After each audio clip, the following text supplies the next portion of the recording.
Arsitek adalah profesi. Seorang lulusan sekolah arsitektur di perguruan tinggi tidak otomatis disebut arsitek. Ia harus berpraktik merancang bangunan baru bisa disebut arsitek. Ujar Cahyo Raharjo, seorang ahli tata ruang dari Universitas Katolik Unika Sugiya Pranoto Semarang. Namun di masa lalu, ada seorang arsitek yang tak menempuh sekolah formal jurusan arsitek, namun diakui sebagai arsitek bumi putra pertama. Namanya adalah Mas Abukasan Atmodirono. Meski bukan lulusan universitas, Atmodirono merancang cukup banyak bangunan. Lagi pula, dia lulus tes arsitek di Departemen Pekerjaan Umum di pemerintah kolonial Belanda. Atmodirono lahir pada tanggal 18 Maret tahun 1860. Dia adalah putra dari jaksa kepala di Purworejo, Jawa Tengah. Atmodirono menghabiskan masa kecilnya di Wonosobo, dataran tinggi di tengah Pulau Jawa yang terkenal dengan komplek Candi Diengnya. Sebagai anak seorang jaksa, dia bisa mengenyam pendidikan di ILS yang diperuntukkan bagi keturunan Belanda. Setelah lulus dari ILS, Atmodirono masuk Sekolah Teknik Koningin Wilhelmina School di Batavia, Jakarta. Pada tahun 1878, di usianya yang genap 18 tahun, Atmodirono bekerja sebagai pengawas kelas 3 di Departemen Pekerjaan Umum. Dia menjadi salah satu orang Jawa pertama yang sejajar dengan orang Eropa soal pekerjaan dan gaji. Karirnya pun merangkak naik, menjadi pengawas kelas 2, kemudian menjadi kelas 1, serta ditempatkan di Pejarakan, Pasuruan, Purworejo, Kebumen, Karanganyar, Banjarnegara, hingga akhirnya di Semarang. Pada tahun 1898, Atmodirono menempuh ujian arsitek di Waterstede atau pekerjaan umum di Semarang. Setelah lulus, dia diangkat sebagai arsitek pada Dinas Pengairan dan Pekerjaan Umum Negeri. Menurut Sandik, Atmodirono bekerja sebagai arsitek di Dinas Pengairan dan Pekerjaan Umum selama 19 tahun. Atas pengabdiannya, dia mendapatkan penghargaan Orde van Oranje Nassau pada tahun 1912. Upacara penyematan penghargaannya dihadiri banyak insinyur dan pengawas di Semarang dan daerah sekitarnya. Dalam sambutannya, A.M. Valkenburg, insinyur kepala Dinas Pengairan dan Pekerjaan Umum Negeri, mengatakan bahwa dia berharap dedikasi Atmodirono akan menjadi contoh bagi orang lain untuk diikuti. Atmodirono juga berkiprah dalam dunia pergerakan. Atmodirono tercatat sebagai anggota Budi Utomo. Bahkan pada kongres pertama Budi Utomo di Yogyakarta pada tanggal 3-5 Oktober tahun 1908. Dia masuk dalam daftar calon ketua. Kendati gagal, Budi Utomo menghantarkan Atmodirono untuk lebih mendalami dunia politik. Oke, sekian info yang bisa saya bagikan. Mohon maaf jika ada salah-salah kata. Thank you for watching. Assalamualaikum warahmatullahi wabarakatuh.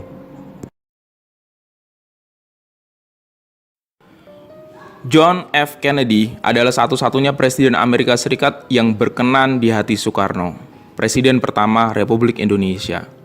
Secara personal, keduanya memiliki kemiripan, tampan, dan juga flamboyan. Meskipun keduanya terpaut jauh dalam usia, namun Presiden Soekarno menaruh takzim kepada Kennedy yang dilantik sebagai Presiden termuda Amerika pada tahun 1961. Kesan terhadap Presiden Amerika yang ke-35 itu diakui Soekarno dalam autobiografinya yang berjudul Bung Karno Penyambung Lidah Rakyat, karya Cindy Adam. Soekarno bukannya tidak beralasan memiliki sikap hormat kepada Presiden Kennedy. Ia menyebut selain memiliki kesamaan dengan dirinya, Kennedy pun dinilai tokoh proklamator itu sebagai negarawan yang selalu menjalankan pendekatan diplomasi secara manusiawi. Kennedy sangat hangat dan ramah. Dia membawaku ke lantai 2 ke kamar tidur pribadinya dan di sana kami berbincang-bincang, kenang Soekarno waktu mengunjungi Presiden Kennedy di Washington pada bulan April tahun 1961. Pada hari terakhir kunjungannya, Soekarno dan Kennedy berkeliling Washington dengan menggunakan helikopter milik Angkatan Darat Amerika. Kennedy menuntun Soekarno menuju helikopter selayaknya orang tuanya sendiri. Ia menggandengku dan kami menikmati pesiar di atas pesawat helikopternya, kata Soekarno kepada Cindy Adam. Aku merasa begitu bahagia bahwa Presiden Amerika dan Presiden Republik Indonesia terbang berkeliling bersama-sama. Di tengah-tengah pesiar, Kennedy menawarkan apakah Soekarno ingin mempunyai capung besi itu. Memasuki tahun 1962, konflik Irian Barat antara Indonesia dan Belanda kian memanas. Ketika itulah helikopter pemberian Kennedy jenis Sikorsky S-61 tiba di Indonesia. Dalam surat menyurat kepada Kennedy yang tersimpan rapi dalam perpustakaan kepresidenan JFK Library, Soekarno menyampaikan terima kasih atas helikopter yang dihadiahkan kepadanya.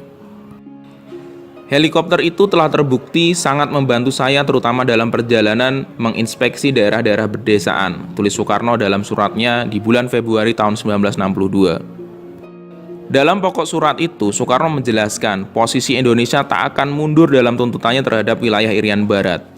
Kendati demikian, jalan perundingan terhadap Belanda maupun mediasi pihak ketiga masih terbuka lebar. Sisipan terakhir itu menyatakan bahwa Ellen Pope, pilot kebangsaan AS yang membantu pemberontakan Permesta, batal dieksekusi dan akan dilepaskan oleh pemerintah Indonesia. Pada tahun 1965, saat Cindy Adam mewawancarinya dalam pembuatan autobiografi, Soekarno menyatakan, "Kini pesawat itu masih ada padaku, dan sampai sekarang gambar Kennedy beserta keluarganya masih berada di dalam rumahku juga." Sejak Orde Baru berkuasa, helikopter itu pun pensiun. Secara resmi, kendaraan udara itu sekarang tersimpan di Museum Transportasi Angkut di Batu Malang. Oke, itu saja info yang bisa saya bagikan. Mohon maaf jika ada salah-salah kata dan salah-salah sebut. Thank you for watching. Assalamualaikum warahmatullahi wabarakatuh.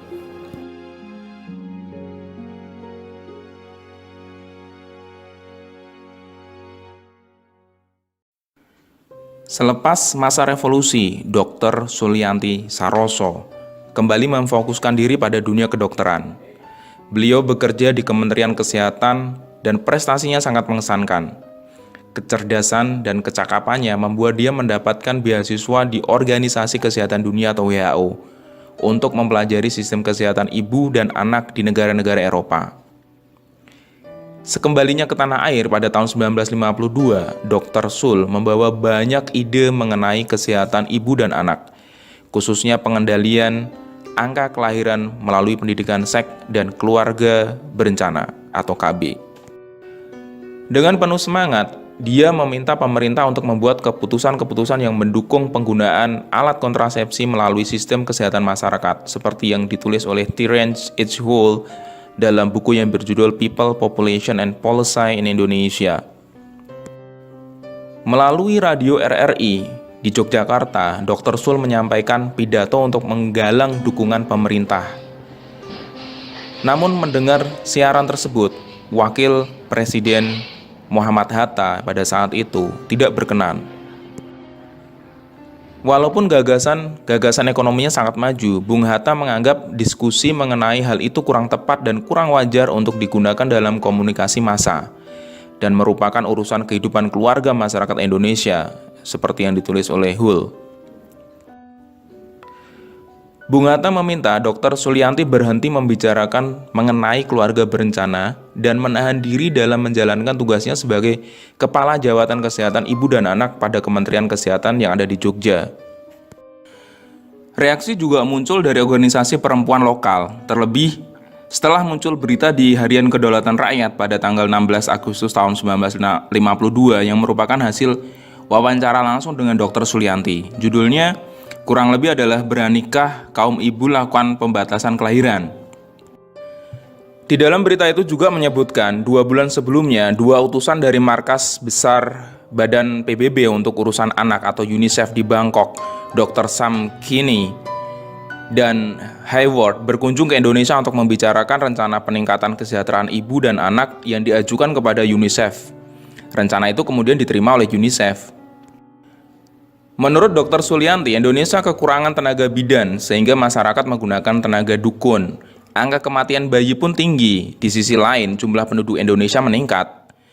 Sebaiknya para ibu harus berani dan mau melakukan pembatasan kelahiran, ujar Dr. Sulianti seperti yang dikutip dalam Harian Kedaulatan Rakyat. Reaksi datang dari Gabungan Organisasi Wanita Yogyakarta atau GOWY yang kemudian menggelar pertemuan, juga para pemuka agama, dokter, dan juga bidan. Mereka menolak pandangan Sulianti tentang pembatasan kelahiran yang mereka anggap melanggar hak asasi manusia. Hal itu juga mengakibatkan pembunuhan bibit-bibit bayi dan bahkan bisa memperluas pelacuran dan merusak moral masyarakat. Pada bulan Oktober tahun 1952, organisasi perempuan lokal menggelar seminar tentang keluarga berencana dan kehamilan berencana. Pada pertemuan itu dihadiri oleh petugas pelayanan kesehatan, kelompok sekuler, dan juga organisasi keagamaan, agama Katolik dan Islam. Keputusan seminar itu bisa disimpulkan penggunaan kontrasepsi ditolak dalam bentuk apapun dan dalam alasan apapun. Karena muncul banyak reaksi, Dr. Sulianti kemudian dipanggil oleh Menteri Kesehatan dan diperingatkan agar tak lagi menyinggung masalah sensitif itu. Menurut Dr. Sulianti, sebagaimana dikutip dalam buku yang berjudul Sejarah Perkembangan Keluarga Berencana dan Program Kependudukan, peringatan itu diberikan oleh Menteri Kesehatan karena sebelumnya sang menteri mendapat teguran dari Presiden Soekarno. Dalam sebuah pidato yang diucapkan di Palembang setelah peristiwa Jogja, Presiden menyatakan tak setuju dengan pembatasan kelahiran. Presiden Soekarno bukannya tak setuju dengan keluarga berencana. Menurut Hull, Soekarno cenderung hati-hati di tengah ketegangan politik yang tinggi dan pertentangan masyarakat terhadap pelanggaran moral atas keluarga berencana. Beberapa orang kepercayaan Presiden Soekarno berada pada garis depan untuk mempromosikan kesehatan reproduksi. Dr. Sulianti pun mulai bekerja dengan sangat hati-hati. Sejumlah tokoh perempuan kemudian mendirikan Yayasan Kesejahteraan Keluarga atau YKK pada tanggal 12 November tahun 1952 yang membuka akses terhadap pengaturan kehamilan serta kesehatan ibu dan anak. Mereka tak lagi memakai istilah pembatasan kelahiran melainkan pengaturan kehamilan dan lebih menekankan pada alasan kesehatan di Jakarta. Dr. Sul memberitahu di klinik prakteknya bahwa layanan pengendalian kelahiran tersedia di sektor swasta. Oke, itu saja informasi yang bisa saya bagikan. Mohon maaf jika ada salah-salah kata dan salah-salah ucap. Semoga bermanfaat. Thank you for watching. Assalamualaikum warahmatullahi wabarakatuh.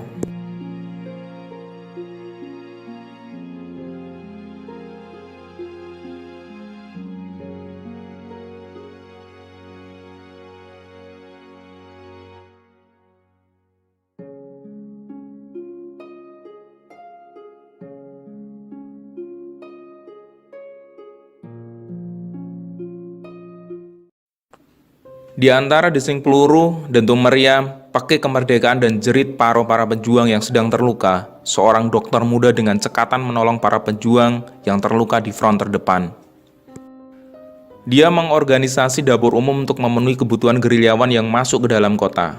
Tanpa kenal takut, dia pun terjun di front Tambun, Jawa Barat, Gresik, Demak, dan juga Yogyakarta.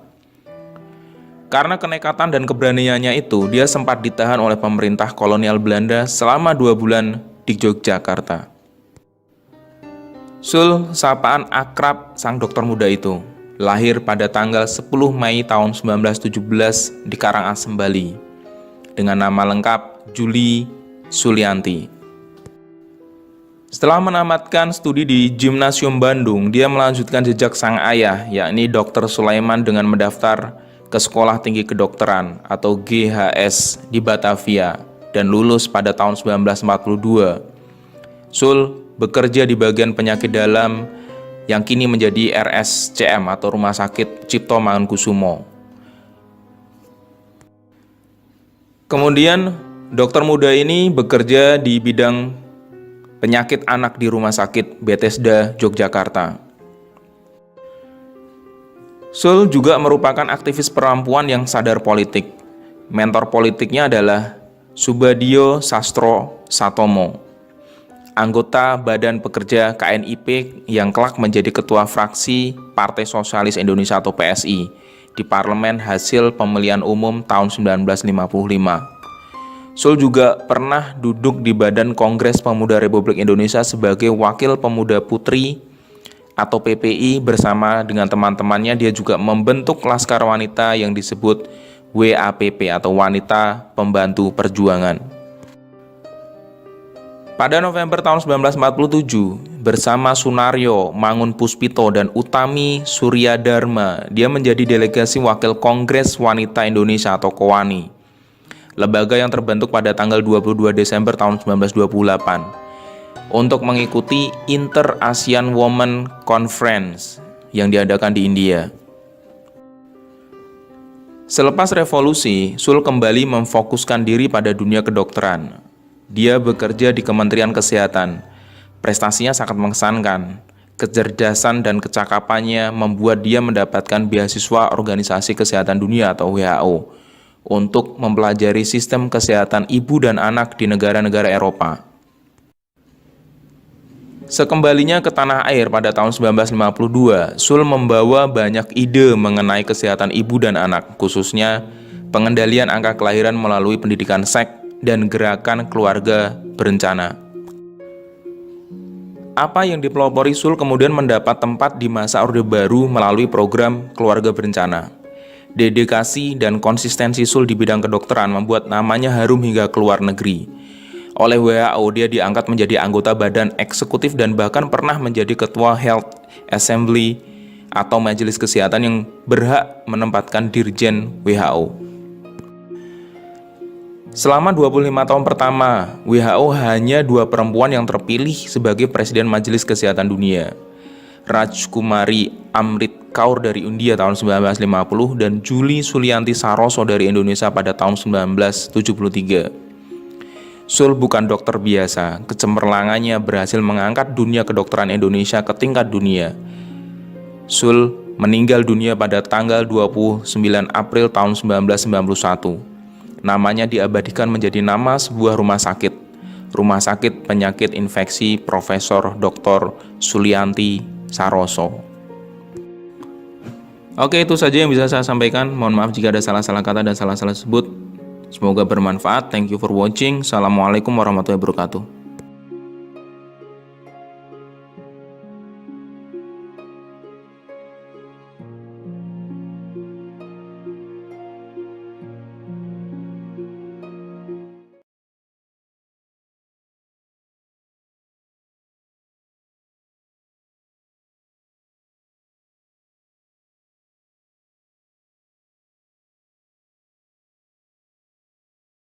Profesi mantri kini hampir tak diketahui orang. Padahal di masa lalu, mantri menjadi andalan orang sakit untuk bisa sembuh, selain dokter, perawat, dan juga bidan. Mantri merupakan petugas medis yang biasanya terdapat di desa dan pelosok. Mantri cuma ada di Indonesia, karena jumlah lulusan kedokteran belum banyak sehingga mantri dikerahkan, kata Martina Savitri, dosen Institut Agama Islam Negeri Surakarta pada Historia. Mantri tulis Martina dalam tesis yang berjudul Dukun dan Mantri Pes. Mulanya berarti juru rembuk dan sebuah pangkat dalam birokrasi Keraton Jawa. Ada mantri guru, mantri tanam, mantri ukur, dan lain-lain. Mantri yang mengurus kesehatan muncul kemudian ketika wabah cacar menjangkiti Banyumas pada tahun 1847. Wabah itu kebanyakan menyerang buruh pribumi di perkebunan milik Belanda. Lantaran virusnya cepat menyebar dan obat penangkalnya kala itu belum mutakhir, orang-orang Belanda khawatir tertular. Selain itu, wabah cacar yang menyerang buruh membuat usaha perkebunan rugi, lantaran jumlah buruh berkurang dan produktivitasnya pun menurun. Untuk menanggulangi wabah tersebut, pemerintah kolonial mengirimkan banyak dokter yang semuanya adalah orang Belanda. Namun jumlah dokter tak memadai. Lebih lagi, wabah cacar yang menyerang sampai ke pelosok, sementara petugas kesehatan hanya terdapat di kota. Karena keterbatasan jumlahnya, mereka merasa tak sanggup untuk menanggulangi genasan penyakit tersebut. Hal ini ditulis Bahauddin dalam artikel di jurnal Humanoria pada bulan Oktober tahun 2006 dengan judul Dari Mantri Hingga Dokter Jawa. Pada akhirnya dibentuklah profesi baru di bidang kesehatan dengan memberikan pelatihan kilat kepada penduduk pribumi. Saat itulah profesi mantri kesehatan lahir dengan berbagai macam kategori. Ada mantri cacar, mantri vaksin, mantri pes, bahkan mantri kakus. Arsip foto menunjukkan pribumi yang dapat pelatihan mantri hanya lelaki, sehingga populer kalimat berobat ke Pak Mantri. Upaya pembangunan medis lebih serius baru muncul pada bulan Oktober tahun 1847 saat Kepala Dinas Kedokteran Militer Dr. William Bosch mengusulkan pada Gubernur Jenderal J.J. Rochusen agar mengadakan pendidikan kedokteran barat untuk penduduk pribumi. Hasilnya, didirikanlah Dokter Jawa School di Weltervreden, Batavia dengan masa studi 2 tahun. Di tahun pertama, para siswa diberi pelajaran seputar fisika, kimia, geologi, botani, zoologi, dan analisis terhadap tubuh manusia. Sementara pada tahun kedua, para murid diberikan ilmu bedah, patologi, anatomi, patologis, material medika, obat-obat pokok, dan juga pelatihan praktek di klinik. Ketika lulus, siswa mendapatkan gelar dokter Jawa, meski sebenarnya mereka bukan dokter, melainkan pembantu dokter Eropa. Sebagian dari dokter Jawa itu diberi tugas sebagai mantri cacar. Petugas medis masih belum memadai kendati sekolah dokter pribumi sudah ada. Maka ketika wabah penyakit seperti malaria dan pes muncul, perekrutan dan pelatihan mantri masih terus dilakukan. Ide pembentukan profesi mantri yang lebih paten dilakukan oleh pemerintah Hindia Belanda pada tahun 1935 dengan mendirikan sekolah mantri kesehatan, bekerja sama dengan Rockefeller Foundation. Distrik Purwokerto ditetapkan sebagai model dan laboratorium pelatihan mantri. Mohon maaf jika ada salah itu ditempatkan di kampung-kampung dan daerah terpencil. Assalamualaikum warahmatullahi wabarakatuh. Kadang tak bisa dibedakan dengan dokter Jawa karena mereka menggunakan atribut dan peralatan yang sama. Para mantri juga berperilaku layaknya dokter, menganalisis penyakit pasien dan juga memberikan obat. Kalau menurut peraturan internasional yang boleh memberikan obat hanya dokter, tapi karena jumlahnya masih sedikit, mantri bertugas seperti dokter umum, kata Martina. Kehadiran mantri-mantri di kampung-kampung menjadi jalan bagi pribumi untuk mengenal pengobatan modern.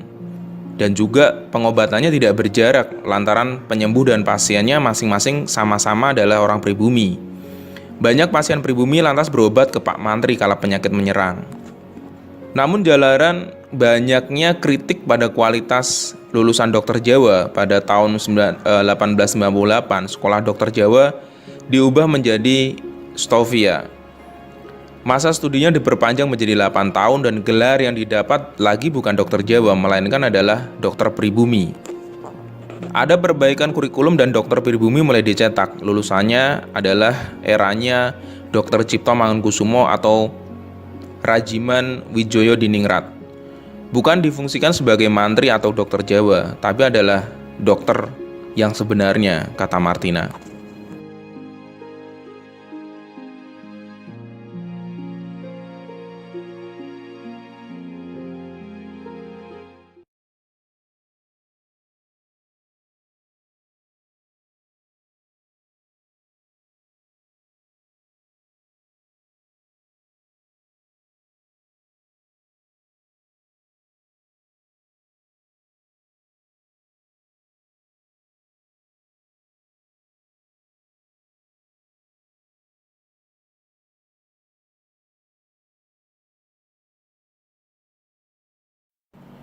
Tingginya angka kematian ibu dan bayi pada awal abad ke-19 memunculkan ide pengadaan bidan di negeri jajahan.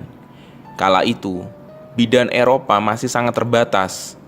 Pelayanan kebidanan hanya diperuntukkan bagi orang Eropa yang ada di kota besar. Alhasil, dukun beranak pun jadi andalan dalam membantu persalinan orang pribumi dan Indo. Bahkan terkadang perempuan kulit putih di pelosok pun menggunakan jasa mereka. Praktik tersebut amat tidak disukai oleh ahli medis Eropa. Mereka menganggap dukun bayi tidak higienis dan kurang pengetahuan. Mereka juga berpendapat ketidaktahuan dan kenekatan dalam menangani kasus kelahiran yang sulit jadi biang kerok kematian ibu dan anak.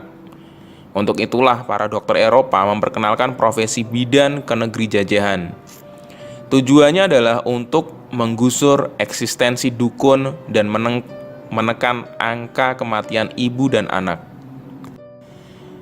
Dinas Layanan Medis Sipil pada tahun 1809 mengeluarkan aturan dokter-dokter di kota Eropa seperti Batavia, Surabaya, dan Semarang ditugaskan melatih perempuan pribumi dan Eropa menjadi bidan. Tugas serupa juga dibebankan para bidan-bidan Eropa mulai tahun 1817. Di tahun yang sama, Direktur Agriculture, Seni dan Ilmu Pengetahuan C.G.C. Rainworth meminta ahli kandungan yang berdinas di kota untuk mengajari dan mengawasi bidan ketika menangani kasus kelahiran sulit demi mencegah kematian ibu. Sayangnya, kata Elizabeth Hesseling dalam bukunya Healer on the Colonial Market, rencana ini dijalankan tapi tidak sesuai dengan harapan. Pada tahun 1825, sekolah bidan didirikan di Batavia, namun sepi peminat. Sekolah bidan pun mengalami buka tutup selama beberapa dekade. Getolnya upaya Belanda menghadirkan praktik kebidanan di negeri jajahan berbenturan dengan antusiasme penduduk pribumi yang amat minim. Pada tahun 1836, pemerintah hendak mengisi posisi bidan di tingkat kota yang kosong dengan kembali membicarakan ide pelatihan bidan pribumi. Menurut Kepala Layanan Medis E.A. Fritz, mengajarkan perempuan pribumi untuk memenuhi kebutuhan bidan hingga keluar Jawa harusnya tidak sulit. 2 tahun kemudian, beberapa perempuan pribumi berhasil diopeak-opeak untuk masuk sekolah bidan setelah diiming-imingi pekerjaan, sekolah gratis, bahkan mendapatkan biaya hidup. Namun tak lama setelah program ini berjalan, Fritz lengser. Kemudian ia digantikan oleh P.J. Godfroy. Menurut Godfroy, rencana pendidikan bidan punya 3 kendala, yakni kendala anggaran, sulitnya mencari murid perempuan, dan ketidakpastian ibu hamil menggunakan jasa bidan. Pada tahun 1850, pendidikan bidan bagi perempuan pribumi kembali dibuka di Batavia oleh Dr. W. Bosch. Dr. H.B. Van Buren yang menulis laporan pada tahun 1897 hingga 1898 menyebut, pelatihan yang diberikan cukup bagus. Dalam laporannya, Van Buren menulis ada 20 gadis pribumi yang menjalani pelatihan kurang lebih selama 2 tahun. Pengajaran yang diberikan di tahun pertama seputar membaca, menulis, dan aritmatika. Ilmu kebidanan baru diajarkan pada tahun kedua. Sayangnya setelah 2 tahun, sekolah ini ditutup karena kurang peminat. Meski sepi peminat, bidan-bidan yang sudah lulus pelatihan bekerja dengan baik. Selama 6 bulan, Van Buren mendampingi 2 bidan pribumi yang membantu persalinan di kota Kediri. Hasilnya cukup bagus dan cukup memuaskan. Per Mei hingga Juli 1898, ada 100 perempuan pribumi, 14 orang Tionghoa, dan 3 orang Eropa yang proses kelahirannya dibantu oleh bidan pribumi. Angka ini meningkat jika dibandingkan pada tahun 1885. Dalam setahun hanya sekira 25 ibu hamil yang mempercayakan persalinannya kepada bidan pribumi. Oke, thank you for watching. Mohon maaf jika ada salah-salah kata, salah-salah sebut. Semoga bermanfaat. Assalamualaikum warahmatullahi wabarakatuh.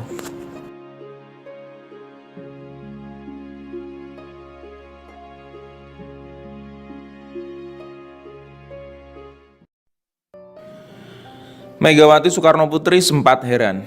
Pada suatu hari, ayahnya meminta dia dan kakaknya Guntur berpakaian rapi dan bersepatu untuk menyambut seorang tamu agung istana. Namun sang tamu yang dipanggil dengan sapaan Bak Ho justru datang hanya mengenakan sandal. Megawati langsung bertanya kepada ayahnya, "Kenapa Bak Ho memakai sandal?" tanya Mega. "Jangan keras-keras ngomongnya," jawab sang ayah, Presiden Soekarno sambil membungkuk dan berbisik kepada anaknya. "Apa nggak punya sepatu ya?" "Ya, nanti diterangkan." "Bapak belikan sepatu dong," jawab Mega kembali. Soekarno langsung menceritakan kebingungan putrinya itu kepada sang tamu, yaitu Ho Chi Minh. bapak pejuang kemerdekaan Vietnam. Alih-alih marah, Bác Hồ langsung mendatangi Mega dan memeluknya sambil tersenyum. "Nanti kalau Vietnam sudah menang, kamu kirim sepatu buat saya," kata Bác Hồ sebagaimana ditirukan oleh Mega dalam sambutannya dalam acara peluncuran buku seri Historia di Museum Nasional Jakarta pada Kamis 30 September 2017. Sepenggal kenangan itulah yang Mega ingat tentang sahabat ayahnya dari Vietnam. Selain cinta anak-anak, Mega mengenang sosok Ho Chi Minh sebagai seorang penyabar yang sangat idealis. Beliau tidak menikah. Dalam sumpah perjuangannya, tidak akan menikah sampai Vietnam menang, kata Mega. Kesamaan pandangan tentang kemerdekaan bangsa itulah yang membuat relasi Soekarno dan Ho Chi Minh City menjadi sahabat karib. Menurut sejarawan Joseph Jacobaba, ada banyak kesamaan pandangan antara kedua founding father yang sama-sama berhasil mengalahkan kolonialis di negaranya masing-masing itu. Keduanya mendedikasikan diri untuk kemerdekaan bangsanya. Itu karena pengalaman mereka sendiri melihat perlakuan penjajah kepada penduduknya untuk negara metropol kolonial. Ada ketimpangan antara negara jajahan dan negara metropol, kata Yosep. Ho Chi Minh dan Soekarno, sambung Yosep, juga datang dari kalangan terdidik. Mereka bersentuhan dengan ide-ide besar di zamannya, seperti kolonialisme, komunisme, dan juga kapitalisme. Bukan hanya Ho Chi Minh, Daniel Dakidai menjelaskan, Soekarno juga bersahabat dengan beberapa pemimpin dunia pada saat itu. Ada nama Gamal Abdul Nasir, negarawan dari Mesir, Norodom Sihanouk, Raja Kamboja, dan Jenderal Aung San, seorang pejuang nasionalis Burma sekaligus ayah dari Aung San Suu Kyi. Hubungan itu bukan tanpa sebab, kata Daniel. Pada tahun 1960-an, merupakan tahun-tahun yang menentukan nasib negara-negara yang baru merdeka. Itu membuat ikatan antar pemimpin bangsa menjadi sangat kuat untuk memerdekakan negara-negara di Asia dan Afrika. Para pemimpin negara terjajah ini berkumpul dalam satu zaman penuh kolonialisme.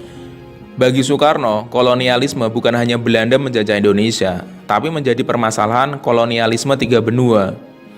Dia bisa menguniversalkan permasalahan kolonialisme menjadi masalah tiga benua. Soekarno menginspirasi para pemimpin negara-negara terjajah. Itu saja yang bisa saya sampaikan. Mohon maaf jika ada salah-salah sebut dan salah-salah kata. Thank you for watching. Semoga bermanfaat. Assalamualaikum warahmatullahi wabarakatuh.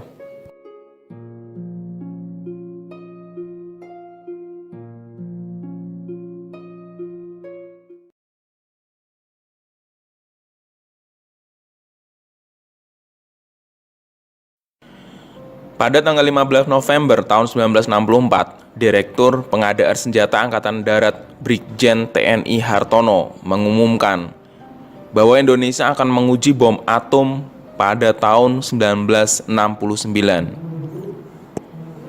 Dia mengatakan sekiranya 200 ilmuwan sedang bekerja memproduksi bom atom tersebut. Menyusul kemudian pada tanggal 24 Juli tahun 1965, Presiden Soekarno mengumumkan, sudah kehendak Tuhan Indonesia akan segera memproduksi bom atomnya sendiri. Seperti yang dikutip oleh Robert M. Cornejo dalam buku yang berjudul When Sukarno Sought the Bomb, Indonesian Nuclear Aspiration in the Middle of 1960s. Bagi Presiden Soekarno sendiri, punya alasan. Pembuatan bom atom untuk Indonesia hanya ditujukan untuk menjaga kedaulatan dan juga menjaga tanah air. Publik internasional langsung terhenyak. Negara-negara barat dan sekutunya khawatir dan protes. Menteri Pertahanan Australia, Shane Partridge, mengatakan pernyataan Hartono tak boleh disepelekan. Wakil Perdana Menteri Malaysia Tun Abdul Razak yang merasa sangat terancam memerintahkan penyelidikan serius upaya Indonesia pada saat itu. Amerika gerah dengan ulah Indonesia itu dan diplomatnya yang ada di Jakarta mulai menyelidiki yang sebenarnya terjadi. Amerika Serikat kemudian mendapat kesimpulan bahwa kemampuan nuklir Indonesia belum mencukupi untuk memproduksi bom. Oleh karena itu, tulis Matthew Fuhrman dalam Atomic Assistance How to Atom for Peace, Program Cause Nuclear Insecurity, mengatakan meski ada keinginan Indonesia membuat bom, Amerika tetap melanjutkan bantuannya kepada program nuklir Indonesia. Pada September 1965, Amerika dan Indonesia kembali menandatangani perjanjian kerjasama nuklirnya. Sebuah revisi atas perjanjian pada tahun 1960 di mana Indonesia harus mengizinkan reaktor nuklirnya diinspeksi oleh IAEA dimasukkan dalam perjanjian baru itu. Hal tersebut bertujuan untuk mengendalikan Indonesia yang dikhawatirkan tak mengembalikan uranium supply dari Amerika Serikat dan menggunakannya untuk membuat bom atom. Namun prahara tragedi 1965 mengubah segalanya. Kekuasaan Presiden Soekarno terus melemah dan akhirnya jatuh. Pemerintahan Presiden Soeharto sama sekali tak tertarik untuk mengembangkan bom nuklir. Perjanjian nuklir dengan Amerika Serikat yang dimiliki Indonesia sepenuhnya digunakan untuk tujuan ilmu pengetahuan, pertanian, dan juga pembangunan perekonomian. Oke, itu saja yang bisa saya sampaikan. Thank you for watching. Mohon maaf jika ada salah-salah kata, salah-salah sebut. Semoga bermanfaat. Assalamualaikum warahmatullahi wabarakatuh.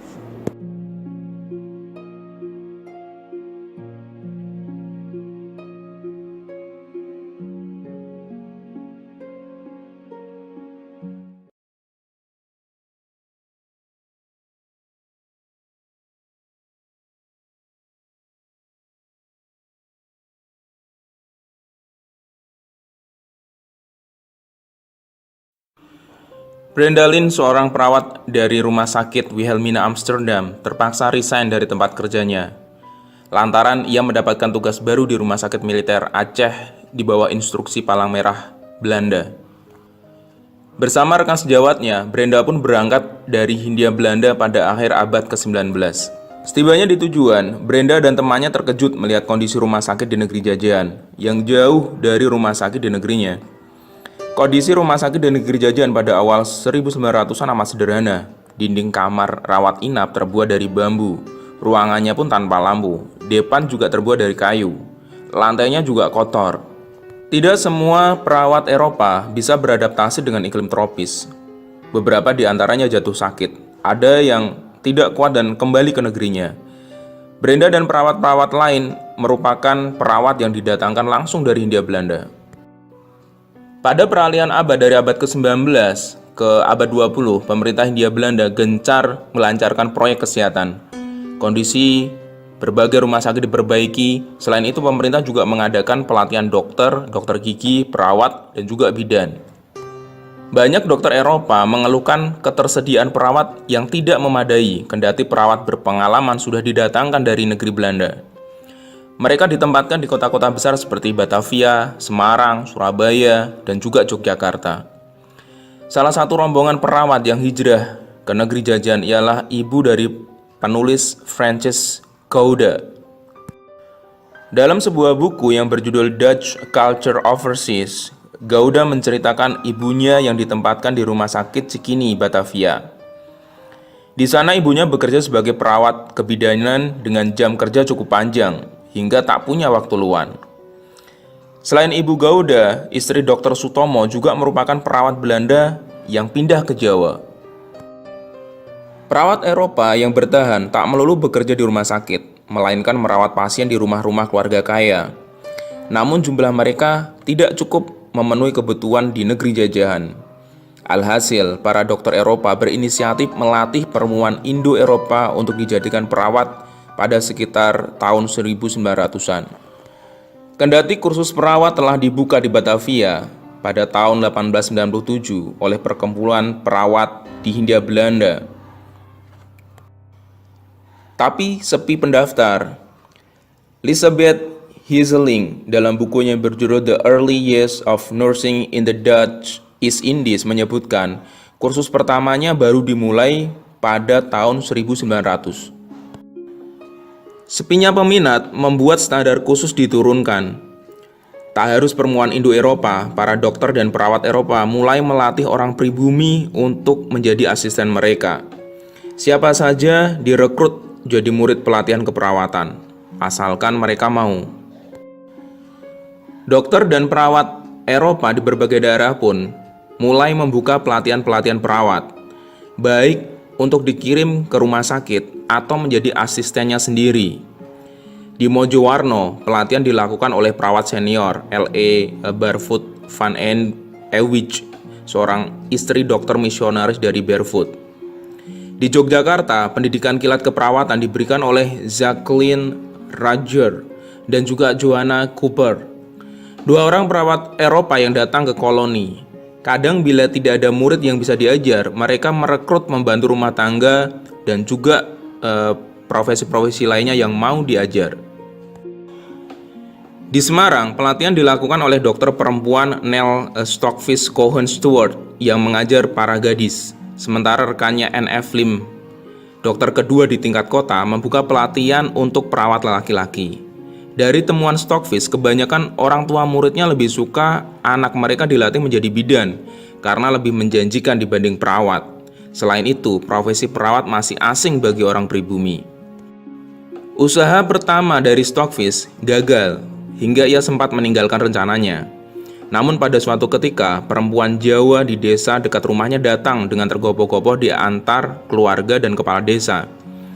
Perempuan itu mengalami kesulitan melahirkan dan butuh bantuan ahli medis. Bantuan Stockfish kemudian membuat namanya dikenal oleh warga desa hingga kepala desa menitipkan Sutarmijah, anaknya yang baru berumur 14 tahun untuk dijadikan perawat.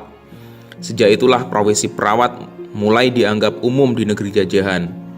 Setelah mendapatkan pelatihan keperawatan, perempuan muda juga bisa memilih lanjutkan pendidikannya untuk menjadi bidan.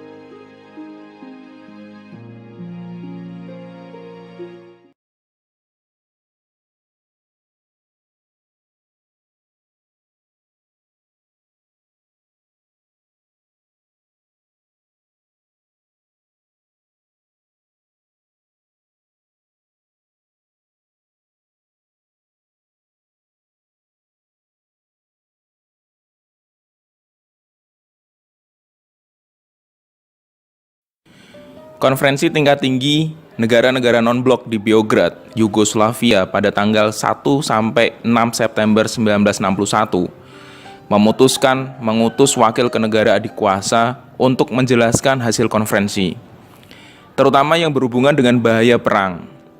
Presiden Soekarno dan Presiden Mali Modibo Keïta diutus untuk menemui Presiden John F. Kennedy. Ini kali kedua Presiden Soekarno bertemu dengan Presiden Kennedy. Menurut ajudan Presiden Bambang Wijonarko, pada prinsipnya Kennedy menyetujui penjelasan Soekarno dan berusaha merealisasikannya. Soekarno senang.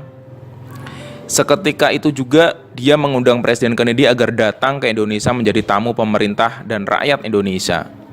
Hal ini pun disetujui oleh Kennedy, kata Bambang Wijonarko dalam buku yang berjudul Sewindu Dekat Bung Karno. Setelah kembalinya ke tanah air, Soekarno membentuk tim arsitek yang dipimpin oleh Darsono untuk membangun sebuah guest house atau Wisma Negara. Wisma Negara ini dibangun di lingkungan Istana Merdeka Jakarta. Pembangunannya dimulai pada tahun 1962. Untuk menghormatinya, Bapak membangun sebuah guest house yang baru dan leks di halaman samping istana agar sahabatnya itu bisa tinggal lebih comfort di Indonesia, kata Guntur Soekarno Putra dalam Bung Karno dan Kesayangannya. Bapak juga merencanakan untuk membawa keliling ke seluruh pelosok Indonesia yang dia ingin lihat dan ia ingin ketahui. Presiden Soekarno menjalin persahabatan dengan Presiden Kennedy. Dalam satu kunjungan ke Washington, Presiden Soekarno tak segan membicarakan hal-hal di luar politik. Dalam autobiografinya, Bung Karno, Penyambung Lidah Rakyat Indonesia, dia menceritakan perlakuan di media AS yang kerap menggambarkannya sebagai Don Juan. Kennedy yang hangat dan ramah mengajak Soekarno ke lantai 2 Gedung Putih dan ke kamar tidurnya untuk berbincang-bincang. Menurut Presiden Soekarno, serangan semacam itu akan menimbulkan harmoni dan menimbulkan ketegangan hubungan AS dengan negara lain. Kennedy setuju, tapi menguntungkan atau tidak, kemerdekaan pers merupakan satu bagian dari warisan Amerika. Presiden Soekarno kemudian menceritakan kunjungan Wakil Presiden AS, Alben Barkley, pada tahun 1950-an. Kendati serombongan gadis cantik mencium Barkley, tak satu pun surat kabar Indonesia menyiarkannya. Tak mau mempermalukan seorang negarawan. Anda memang benar, tapi apa yang dapat kulakukan? Bahkan aku juga dikutuk di negeriku sendiri, kata Kennedy. Kalau Anda dikutuk di rumah sendiri, aku tidak dapat berbuat apa-apa. Tetapi kukira aku tidak perlu mendapatkan penghinaan seperti itu di negeri Anda, seperti yang dialami kepala negaranya sendiri, kata Soekarno. Kennedy kemudian berjanji akan datang ke Indonesia di musim semi pada tahun 1964. Namun dia tidak pernah datang. Dia dibunuh di Dallas, Texas. Soekarno terkejut mendengar kabar itu. Di hadapan para menteri di Istana Bogor pada tanggal 23 November 1963, Soekarno menyampaikan belasungkawa. Dengan peristiwa sedih ini, sirnalah seorang pemimpin besar bangsa Amerika yang saya hormati dan saya hargai. Kata Soekarno ini dikutip dalam Harian Merdeka tanggal 25 November tahun 1963. Soekarno juga menambahkan, secara pribadi saya mengenal beliau sebagai seorang pemimpin yang berjuang untuk mempertumbuhkan negara AS dan memberikan kedudukan kepada bangsanya sesuai dengan perkembangan dunia dewasa ini. Semoga bangsa Amerika dapat mengatasi kehilangan putra besarnya yang juga di mata dunia mempunyai martabat yang utama. Sementara itu, Wisma Negara terus dibangun dan selesai pada tahun 1964. Tamu negara pertama yang menginap di Wisma itu adalah Pangeran Norodom Sihanouk, Kepala Negara Kamboja. Itu saja info yang saya dapat bagikan kali ini. Thank you for watching. Mohon maaf jika ada salah-salah kata, salah-salah sebut. Semoga bermanfaat. Assalamualaikum warahmatullahi wabarakatuh.